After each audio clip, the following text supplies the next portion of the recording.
A depressed economy, rising unemployment, and so many competing interests. How can Finance Minister Enoch Godongwana allocate in a way that ends inequality and reaches the intended areas? Dr. Nthabiseng Moleko is a development economist with the Stellenbosch Business School. Very good morning, and thank you so much for making the time to speak to us today, Doctor. Very good morning to you. Thanks for having me. You specialize in an area that focuses on improving fiscal, economic, and social conditions in developing countries.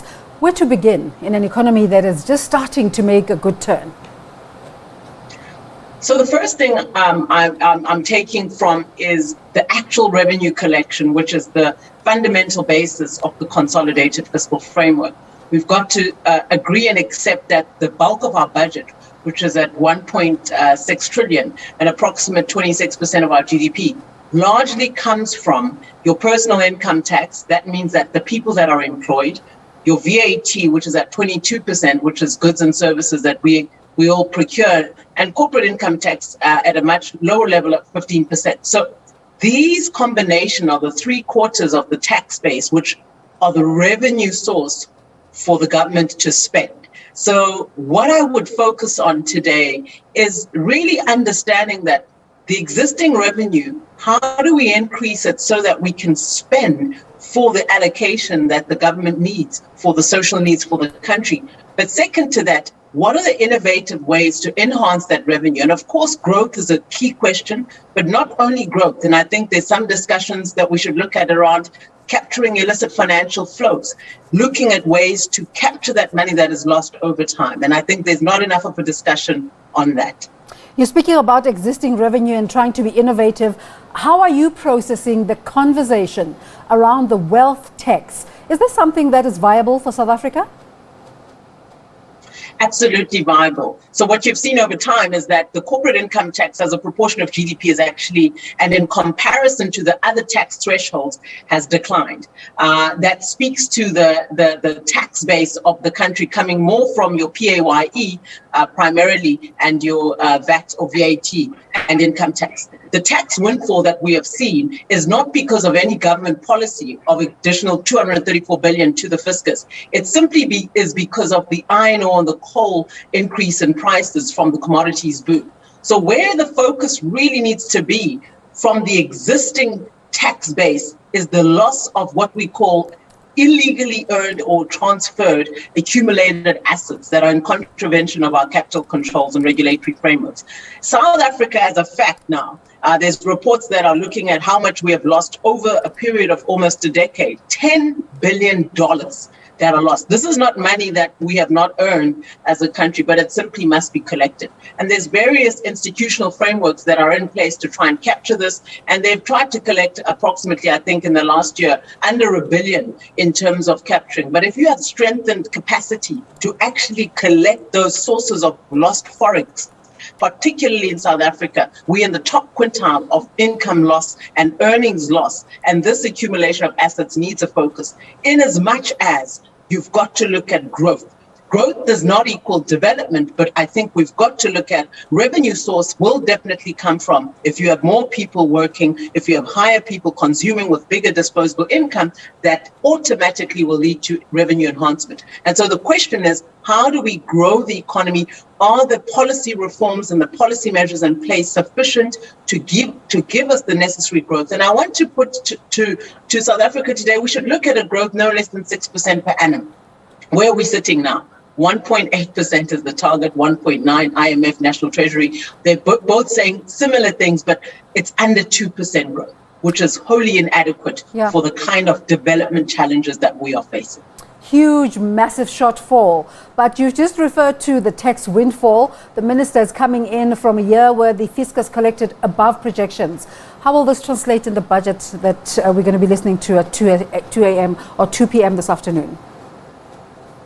So the tax windfall, I would say, was not particularly because of policy imperatives. It was simply commodities boom. And we know that with the fluctuation of prices, coal, has increased by more than 100% in terms of price to over, I think, $130 per ton. And you see almost 50% increase in the price of iron ore. These are key exports. These are some of the top 5 exports South Africa has. And so you're seeing that increase in terms of tax collection, the profits that our companies that are within the mining sector, which is not just the two, but these two are key. What would likely the impact be on our fiscal framework is that it's reduced our budget deficit. So the projections for the budget balance are ordinarily around 450 to 500 billion in terms of our over expenditure. So the budget balance now, instead of that negative 7.8%, which would simply mean that we are spending, instead of spending 1.6 trillion, which we've collected, we're spending 2.1 trillion. Now, that means that because we've collected higher than what we had estimated, that budget balance is actually lower, and the estimates are projected at around 6% for this year, next year at around even 4.5%. So what this is saying is that we are having a healthier balance sheet, and we're also seeing a better performing economy in the sense that we're collecting more. But is this because of structural changes in the economic growth path? Absolutely not. And I think the focus then should be, what are the key underpinning reforms that we need to put in place? And there's been a lot of talk around economic reforms that are necessary. But I think the focus for me is, if we are really going to change the revenue enhancement strategy for the country and change underdevelopment, poverty, and bring about more employment gains, I think we've got to bolster the productive capacity of South Africa. We've got to bolster the industrial capacity. We've got to look at industrial financing. We've got to look at development finance institutions. We've got to coordinate and integrate our SOEs to make sure input costs are reduced so that we can enhance SMMEs, we can enhance revenue generation while we'll export more, we'll have more businesses that are active, and target local procurement, particularly for our state purse, so that you bolster that stimulus into the very economy that is really at a crisis point right now. South Africa has quite a handful of those development finance institutions that you speak about. Are they effective? Absolutely. I think when we look at effectiveness, we've got to look at various factors. One, who are we trying to reach? Would they be reached by the private sector, right?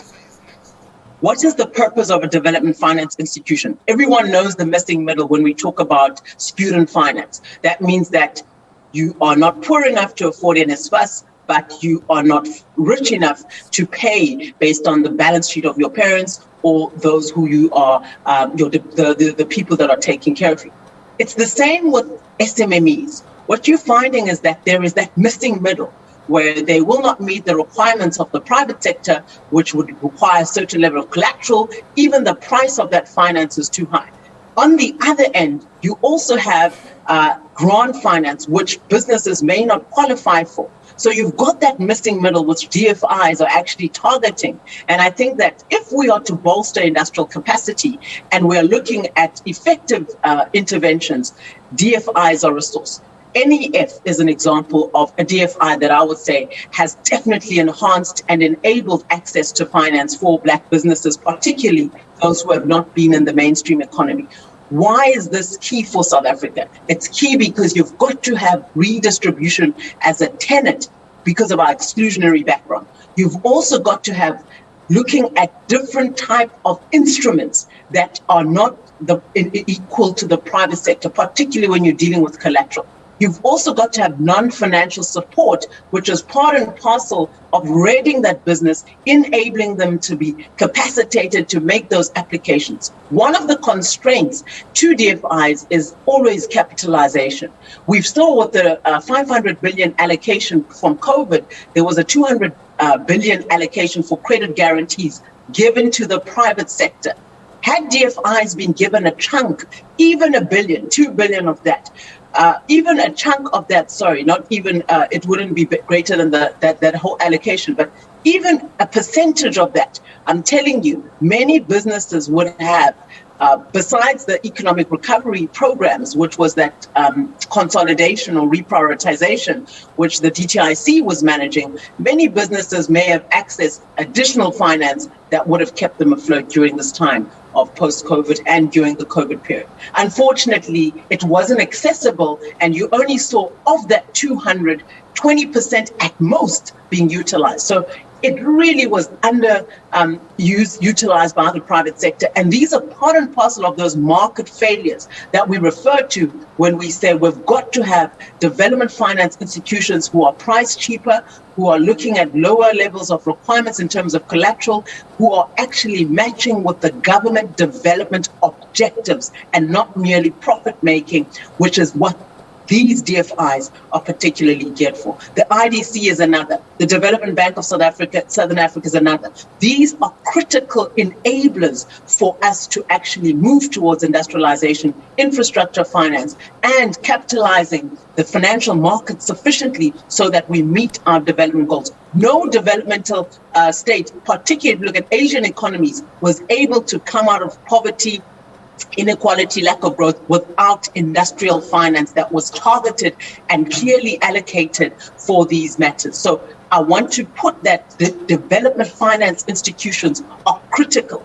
The NEF, as an example, if I would add, they have a women economic empowerment fund that actually is targeted, even at a gender perspective, at women businesses.